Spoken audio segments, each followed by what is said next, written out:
is Julian Davis, is business consultant with Big Four audit firm Ernst & Young. Julian has an impressive bio, and I'm sure you would have all noted that in the registration and the attraction for our launch event today. Julian has an extensive experience in higher education and has worked for a considerable period of time with our regulator at TEXA as well. So I'd like to hand over to Julian now to take us through a presentation on the area of emerging risks that are relevant and impacting our sector into the future. Thank you, Julian. Thank you, Elizabeth, and I appreciate the introduction and being invited to the ATEM Risk Excellence Network meeting. And it's great to see so many sector representatives here today as we share our experiences and some of the emerging issues in the sector, which is ever changing, as we know, be it COVID, international borders, and the online world as well. So it's a pleasure to be here today, and thank you for the invite. And I'd really like to make sure that today is something where we all learn and that I can provide some of my insights from my experiences with you all. So I believe the structure of my presentation today will be that I'll go through some of the emerging risks in the sector. I've picked out three that I think are quite pertinent to today's world and also moving into the future. And then there's some time at the end of my presentation where if you have any questions on what I've gone through, or also some of your own thoughts on emerging issues in the sector, more than happy to answer those questions, and we can create some discussion amongst the group as well. So thank you very much for the invite. I'll just share my screen now to start my presentation.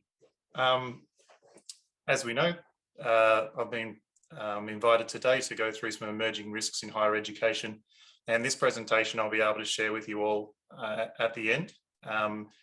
And as part of that, there is some detail in these slides, which I don't expect you all to read, but it's more for me to talk to you about these points. And then after the presentation, you can go through and have a look at some of the finer details and some of the links that I've provided to sector papers and guidance notes from the regulator. So a short overview of what I'll be talking about today. I'm sure we're all aware that the higher education landscape is ever changing, and especially in the last couple of years with everything that's happened in the world. This has brought things to the forefront even more, these emerging issues. Some of them are things that we've known about for a long time in the university and higher education sector, and some of them are things that are moving with technology and geographical and international regulation boundaries as well. So I'll start going through my presentation, but these are the key areas that I'll be looking at. I'll start broadly talking about the key risks in the sector, and then bring in some example risks that I've been working in and have identified in a lot of the universities, and also are on TEXA's radar as emerging issues in the sector. I've chosen today SASH, which stands for Sexual Assault and Sexual Harassment and Student Wellbeing, as being one of the example risk areas. Student misconduct and contract cheating, which is a perennial challenge for all higher education providers, and also foreign interference, which relates to the cyber world and espionage, and maintaining the reputation of higher ed providers and protecting their data and their students in the process. I'll then talk about what TEXA is focused on and some of the other regulators, and why this is key in the work that higher education providers are performing in the higher ed sector.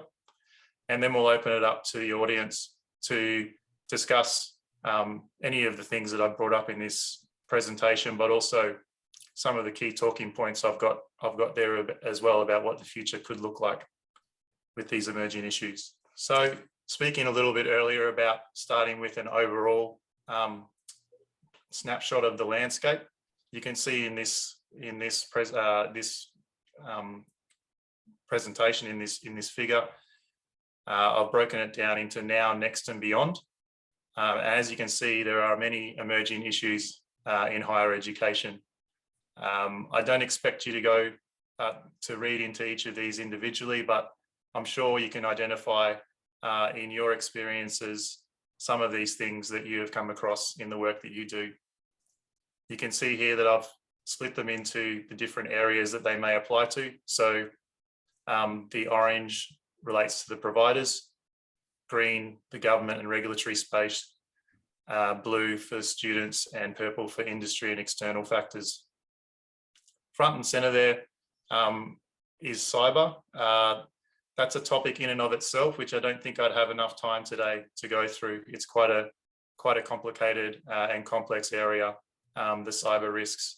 And that really is about marrying up the systems that universities and higher education providers use, along with the business processes, and making sure that it's effective and safe for staff and students, and the key intellectual property that universities and higher education providers have to protect their reputational risk. Some of the provider risks that we see here and issues that are evolving, as I touched on earlier, new ways of learning. So the digital economy that is now moving from that sandstone style of teaching and learning to the blended delivery and online delivery, which has been around for the last decade, but definitely with COVID and people's changing lifestyles and students also, from a cultural perspective, it's something that is evolving very quickly. And there's even, I'm not sure how much each of you pay attention to the metaverse, but there's virtual classrooms which are now evolving as well. So who would have thought when universities came about hundreds of years ago, that it would move to what we're seeing now. As always, protection of academic integrity and making sure that the student experience is something where intellectual inquiry, academic integrity, and graduate outcomes in the scholarship area of academic integrity is always important. And there's a lot of factors that flow through into making sure that this standard is maintained. They can be teaching skills, professional accreditations, teacher and agency, third-party arrangements, making sure that those partnerships that universities and higher education providers enter into are successful and effective, deliver quality education to students, but also protect the reputation of universities and higher education providers and the sector as a whole, so that it can remain healthy and well, the reputation is maintained. You'll see there from a student perspective as well, student mental health and well-being, which is part of a wider focus of society at the moment, is something which I'll be touching on as well today. So that's one of the areas I'll be talking about as emerging in the sector, and is something that the regulators are taking a specific focus into as well, which is fair.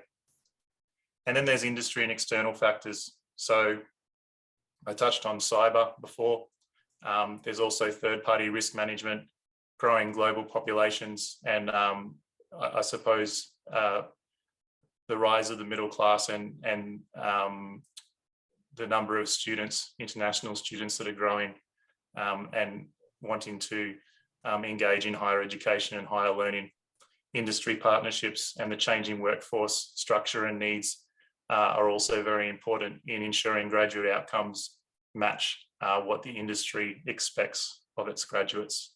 I've tried to summarize some of the key risks facing the sector here. So you'll see this is a mix of a lot of those provider, student and industry related factors. Front and center, organizational resilience is very important. As we know, going through COVID, a lot of universities and higher education providers have had to be very quick on their feet in terms of identifying, I suppose, maintaining sustainability in the work that they do, but also ensuring that the student experience is one which is valuable for students. That organisational resilience, be it reputational, financial, the viability of the university and the way it markets itself has been very difficult and a challenge that the whole sector has faced and will continue to face, seeing as COVID is and other environmental and geographical and international factors will always provide a risk there. Workforce and culture, you can see there. Organisational culture is critical to attracting and retaining high-performing staff. With the advent and evolution of third-party arrangements and offshore campuses, blended delivery models and contract teaching, maintaining the TEXA AQF +1 and professional equivalence is very important. Also, for students to have teachers who can provide that scholarship and to help with their student experience and graduate outcomes is very important. Fraud and corruption. I touched on that a little bit, so I'll talk when I talk about my key risks. I'm going to talk about foreign interference and espionage, which ties a little bit into the cyber area and cyber security. So there are with more online delivery and data in the world that we live, there are more opportunities for fraud and corruption in this area. The flexible work arrangements as well leave institutions and individuals open to that fraud and corruption. In thinking about that, compliance is definitely something that I think all industries at the moment are understanding in terms of being more transparent and accountable to their clients and their stakeholders, and higher education is no different in that respect. TEXA releases guidance notes and tracks the hot issues in the sector, which it believes can emerge to be to put at risk the reputation of the sector, and provide guidance notes to the sector on best practice in relation to those. Health and wellbeing, I touched on a little bit earlier. I think for the purpose of today's presentation, I'll focus on student wellbeing and health and students, and that relates to student sexual assault and sexual harassment on campuses, which you will have seen in the papers and also in some of the papers that have been released, and TEXA's response to those is a topic which is definitely front and center in ensuring a safe environment for students to achieve their best. Climate change, probably don't need to talk too much about that. We've all been well versed on climate change over the years, but that is definitely something in that greater geopolitical environment that may provide risks to the sector as well. And then finally, the data management and cybersecurity go hand in hand. Things like intellectual property, marketing of higher education, and ensuring that, especially in the online world and digital age, that a data-driven world, that universities and higher education providers are making sure that they are protecting their data and managing the risks associated with that, with a robust system which can manage the security in relation to their key intellectual property. So that's a bit of a snapshot of the high-end sector issues. I've got another presentation, a slide here, which breaks down some of the mega trends and challenges and opportunities in Australian universities that they're facing. I'll probably leave this to the audience to look over themselves after when I share it, but you can see in the honeycomb grid there that a lot of the things that I spoke about earlier are focuses of the sector to make sure that there is, in the student experience, be it depending on your philosophy, be it something which is more of the traditional scholarship, intellectual inquiry and growth in mindset, there is other elements to that, which are the skills, experience and graduate outcomes of students as well, to make sure that they service the sector as well, and the key industry relations in which support that. So you can see there's operations, graduate employment, also moving into social responsibility as an emerging area. Are the industries and disciplines that we teach at universities, do they fit in with our social ethics and values of what is 2022? Are they moving with the times as well? And you'll see that there's cybersecurity, digital and workforce systems and process efficiencies as well. So I mentioned earlier that I'd focus on a few key areas that I've seen, that I've worked in, and that are front of mind for TEXA, and also in the media as well. And I think this goes to, firstly, the student experience, which is what I'm sure we're all focused on, to make sure that student experience is a positive one, but also that students are safe and have the best opportunity to be able to achieve what they set out to do by enrolling in higher education and furthering themselves. One of the big things here is sexual assault and sexual harassment and student wellbeing on campus. So it's become a prominent issue for universities in the higher education sector. This is partly due to the adoption of flexible work arrangements, the merging of work and life boundaries, and the online world, accommodation on campus and off campus.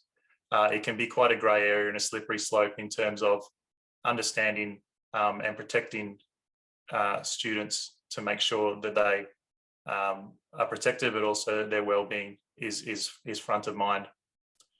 Some background to this, and I've provided some links here.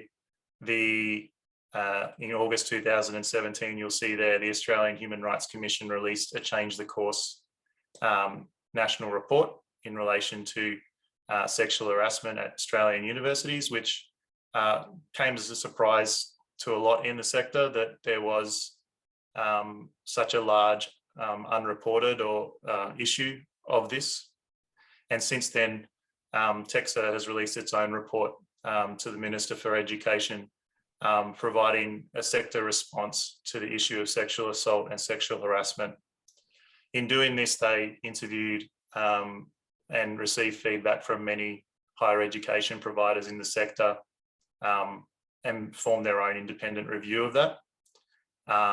And reflecting their findings from that review, they actually updated the higher education framework to include specific requirements regarding student wellbeing and safety. And you'll see towards the bottom of that slide there, for students to be safe and to promote student wellbeing, there is a responsibility in the sector for there to be a safe learning environment to be promoted and fostered, support services for students being available, and if there are any incidences of sexual assault, harassment, that there is a strong formal complaints handling mechanism in place for this. In my experience working with EY, we're starting to perform quite a few audits in this area, looking at where higher education providers are. It can be anything from a health check to checking how mature their system is in place to protect students. I think one of the biggest areas here which can assist students is education and guidance. It's not a perfect world. I think there's physical safety requirements that you can put in place on campus physically. However, the need to promote and foster a safe environment for individuals to know what is acceptable and what's not from a code of conduct point of view, to promote that education and guidance through marketing, and then to have support services for students if they are feeling vulnerable or if something has happened. And that's something that they can access easily, and there's no fear of retribution, and it's something which is encouraged. That's also very important. And then I suppose going to that third dot point down there, having a formal complaints handling policy and procedure which addresses these potential incidences or reports is important from a root cause analysis and an improvement perspective, to make sure that any instances can be managed and controls can be put in place to prevent things happening in the future. So I'll probably be able to answer some more questions towards the end in relation to that. But for me, that's an area that is becoming front and center for universities and higher ed providers to really consider, especially with the students being such an important stakeholder in university life. Also in the same consideration of the student experience, this is an ongoing one. There's probably nothing that's new to anybody here in this meeting today, but student misconduct and contract cheating. I'm sure many of you are aware there's more creative and fast-moving ways that students and businesses even are jumping between the cracks to enable contract cheating for students, and it's a continuous area that needs to be monitored and reviewed and considered as we move into blended learning and online delivery as well. TEXA is definitely on the front foot with this. They've released a toolkit to support quality assurance for academic integrity. And I've just listed some key risks there for universities to consider in relation to student misconduct and contract cheating. There's many types of student misconduct. There's general, for this presentation, I've focused on the academic because it relates to contract cheating. But I think a lot of the time maybe things slip between the cracks because there's not clear delineation of roles and responsibilities for who should be detecting and addressing student misconduct and contract cheating. That's not to say that it's not everybody's responsibility as staff members within the university and also students. I think promotion of, again, code of conduct and what's acceptable and what's not in the academic sphere is important for students. But appropriate governance, policy and procedure, and ensuring that from a risk perspective, the university is doing everything it can to protect the academic integrity of the courses that it delivers and the reputational risk that there is to the university for that is something that needs to be constantly monitored and reviewed in the face of student misconduct and contract cheating.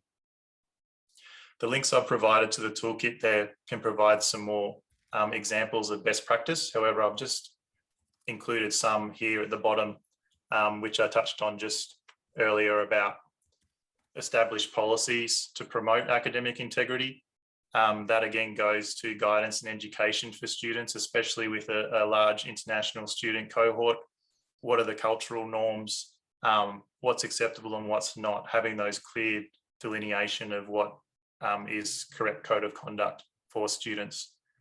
If there are breaches or incidences of academic misconduct, what policy and procedure do they have does the university or higher education provider have in place to deal with those and then to action those to then mitigate risks in the future? Some examples of that are staff training. I think this is probably an area which could be improved. There might be a little bit too much the assumption or individual responsibility on staff members to just know when there is academic misconduct or contract cheating occurring. A lot of, I know there's a lot of software and systems that assist with detecting contract cheating and academic misconduct, data detection mechanisms. So marrying those between the human capital and the systems in place is always a challenge, but something that needs to be considered as well. And then, of course, if there are incidences and breaches of academic integrity, what is done to address those issues? Sometimes it can get lost between individual faculties. It might not be reported to senior management, those breaches, but if it is something that's happening in one faculty, there's a good chance it'll be happening in others. And there's that need to communicate effectively throughout the university and to have a clear policy procedure and action plan to address that. And the last one I wanted to talk about today as an example risk is something which is emerging and I thought fit quite nicely in with cybersecurity, and that's foreign interference. This is something that we're actually looking at in terms of audit plans for universities bringing this in. There's not a lot of maturity in the sector, I must say, as yet, into universities understanding their responsibilities for foreign interference. So foreign interference can be espionage, it can be cybersecurity hacks, it can be stealing of brand, it can be stealing of sensitive student and staff data, and it ties into everybody's responsibility. Physically, I think, a strong IT infrastructure and cybersecurity system is important. However, also having a lot of partnership arrangements, third-party partnership arrangements, and campuses offshore, it can be an area which, in the wrong hands, key information relating to the university can be left unguarded. And you'll see here there's some guidelines for the key themes which universities should be thinking about considering to make sure they're protecting against espionage, foreign interference. I've provided some links there to the guidelines based on the report that was tabled in 2019 to help the sector. But this is definitely an area that the sector is not quite mature in yet, generally speaking. And I think tying in with cybersecurity development, which is something which is front of mind for universities, should be considered for their responsibilities. So you'll see there, there's a little bit of information in there for you to read afterwards, but those 5 key themes of governance and risk frameworks, due diligence, communication and education, knowledge sharing and cybersecurity are very important in protecting against foreign interference. So those are the 3 sector risks that I focused on today. But in terms of what the regulators are looking at, it does marry well with some of the key considerations for providers. So this is a report which was published after COVID-19, which TEXA provided guidance notes for, and that is protecting academic integrity, SASH and student wellbeing, corporate monitoring and accountability, and online learning. So I think I've spoken to the first 2 points a little bit more in depth in terms of academic integrity and SASH and student wellbeing. But I think, like any well-run organisation, corporate monitoring and accountability, so effective governance can't be underestimated.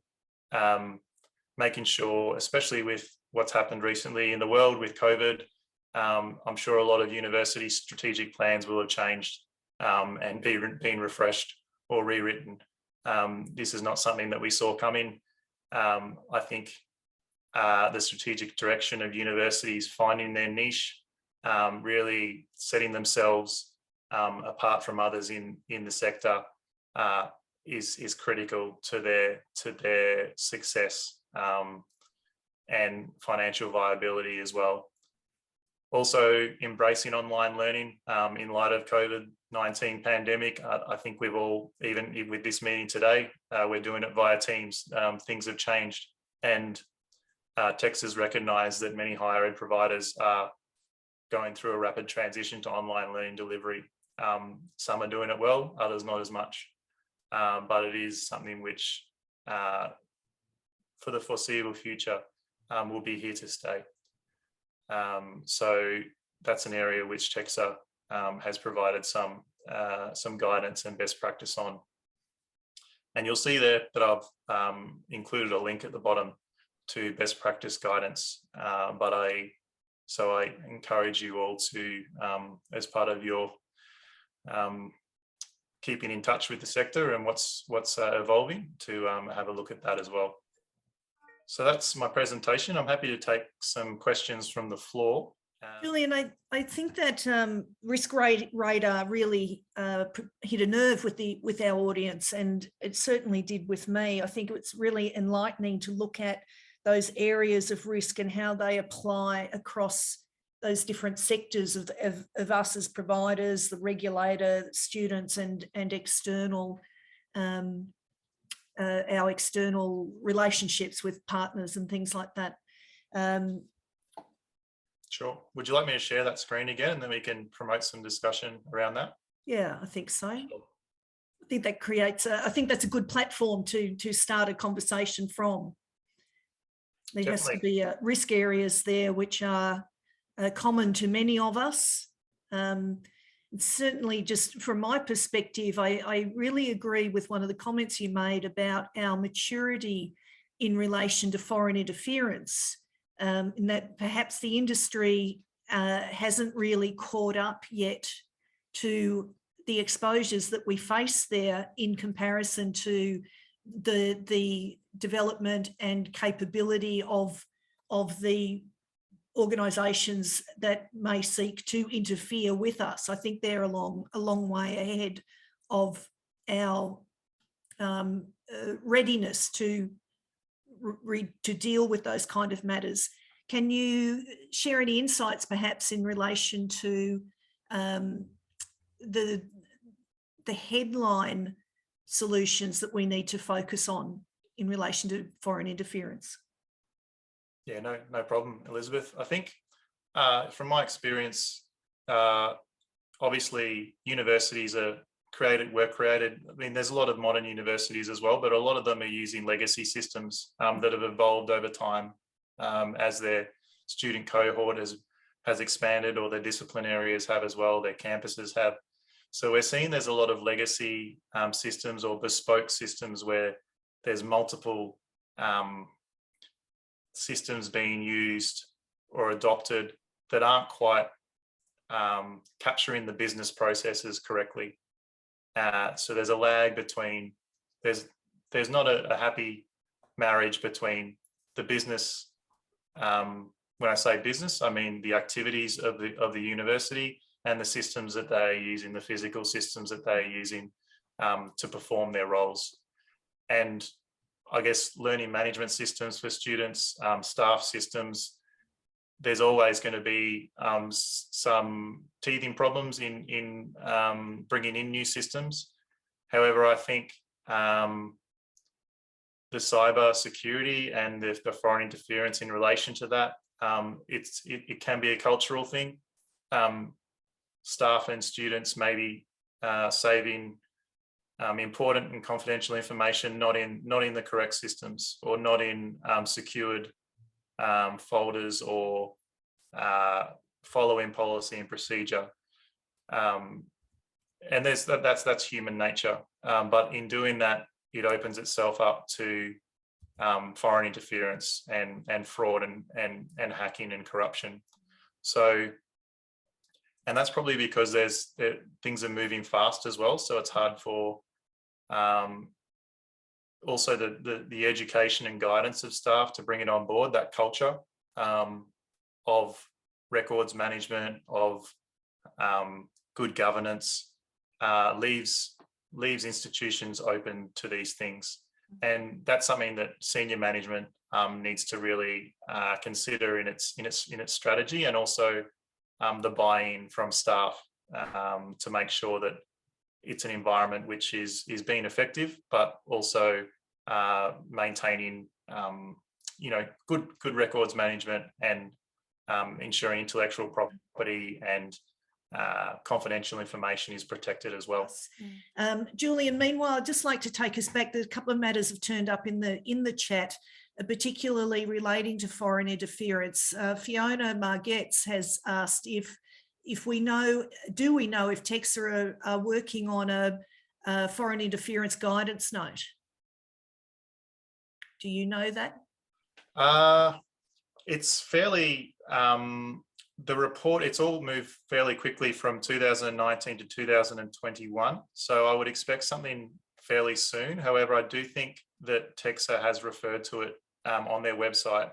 I think really they're giving, as you'd be aware, it takes a little while for the sector to understand and then implement controls in regards to this. So there probably is a little bit of lag, bit of space for universities, but it's definitely something that, combined with cybersecurity and fraud and corruption, I think those three will sit together as something that TEXA will be definitely looking closely at in their re-registrations or any other work that they do with the sector. Yeah. And also, David Bynes has asked, noting foreign interference on that risk rating slide, and perhaps its relative size to the other risk areas that you've identified there. In your opinion, do you think that risk area is trending up or down for us as a sector at the moment? Yeah, I think one of the reasons I chose foreign interference, I mean, I would have liked to talk about cyber as well, but that's definitely an area that's not my expertise as well, because it is very IT heavy. However, I think that's where foreign interference fits in nicely with it, because cybersecurity is something which it applies to all of our lives in all of our different industries, whereas foreign interference, there is a focus on the higher education sector with the papers that have been published. And there's clear guidelines for the sector about what they expect to see in relation to governance. I think universities and higher education providers, they understand and they have established risk registers, understand the different types of enterprise risks. So, whether it be reputational, their academic risk, their financial risks. I think this is the next evolution of that to tie in the cyber, like if you think of simple IT risks, ensuring you have a watertight IT system with what your reputation as a university is in relation to a lot of the international activities that are being performed and the large international student cohort and the emergence of these third parties partnerships, to make sure that we're vetting those partnerships properly, that the information that we're sharing, that our intellectual property is being protected. Because nowadays it's so easy to forge and share information quickly, and there'll always be nefarious providers out there who will put their name to a university or a higher education provider, and that can open itself to reputational risk for the sector. Again, referring to the chat, I note there that Fiona Lay has added a link to guidelines to counter foreign interference in the Australian university sector. Thanks, Fiona. Yeah, I just wanted to say, Elizabeth, not just to the guidelines, but they've actually got quite a bit of helpful resource information through their pages. That's about the best I've found in that space in terms of UFIT at the moment. Yeah, great. Thank you. Fantastic. And I think maybe just to touch on what we're looking at, what I'm looking at in terms of developing audit plans for universities, front and centre in terms of the priorities. I think cyber is a priority. Foreign interference is maybe another year or 6 months to a year down the line. So, there is, like I said, the maturity is not there yet, but it is definitely I don't want to focus too much on foreign interference in and of itself, but I think it comes under that umbrella of cyber fraud and corruption, intellectual property, and foreign interference, because it really can undo. You can undo any organisation very, very quickly. So it is a risk that needs to be managed. If you think about some of the big high-profile hacks that are happening in financial systems and banks and things like that, and the effect that that has on its clients and stakeholders, it can be quite devastating. So the sector is definitely is wisening up to that being a real priority area for them to ensure that they're managing and monitoring properly. Thank you, Mark, for also adding a link to a report of the recent parliamentary inquiry into intelligence and security, national security risks. Thank you. Yeah, that's the great links. My understanding was, and I'm making an assumption here, but I think we're probably all a little bit sick of talking about COVID. So I wanted to stay away from that, but happy to talk about whatever you may like. I think sector changes in relation to student life, so institutional offerings. I talked briefly about there's now a strong social and ethical consideration in society about how we're contributing to society and the businesses and industries that we run, and universities adapting and providing courses and institutional offerings which reflect the needs and the wants of its emerging student cohorts is definitely an area which is quite very interesting and promotes a lot of discussion. So I'd be keen to hear people's thoughts on how the sector, as generally speaking, is moving with the times in that respect. I hope you don't mind if I just speak without putting my hand up. But I guess my thought and quiet observation has been over currently is that the UN Sustainable Development Goals are potentially a great source of, I don't know, inspiration or direction relative to how we deal with the bigger issues, because they are a common set of goals that could, unite us internationally. But I haven't seen a lot of reference to those, but that doesn't mean to say that's not happening. But it'd be interesting to see what other people's experiences are, those people who are involved in this conversation. Does anyone's university have any particular framework or directives around consideration of the UN's sustainability goals? Fiona, you might be industry leading here. Where are you from?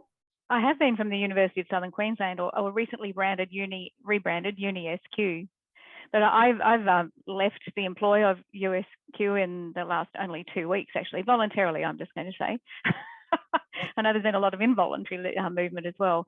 And I guess I'm a thinker in the sector. I'm also working on a PhD. So, I come at higher ed from a couple of different angles. So it's, my comment comes from multiple angles, I think.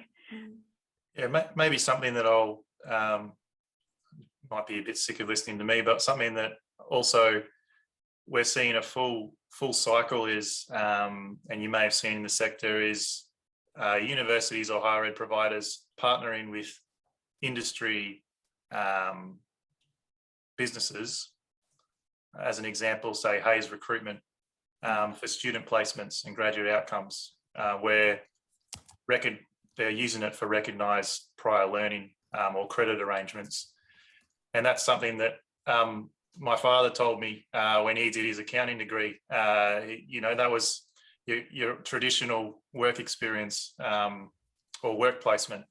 So that's something that I believe it's part of the marketing, and they tie themselves to each other as for reputational benefit. But maybe I think with third-party arrangements and professional partnerships is something which is emerging as well. Astrid, thanks for asking us a question about online learning and the fact that we need to consider the approach from all different countries and governments. And Astrid asks, are there any comments around risks and considerations here? Julian, I might give you 30 seconds to consider that question. Any comments around the risks associated with online learning?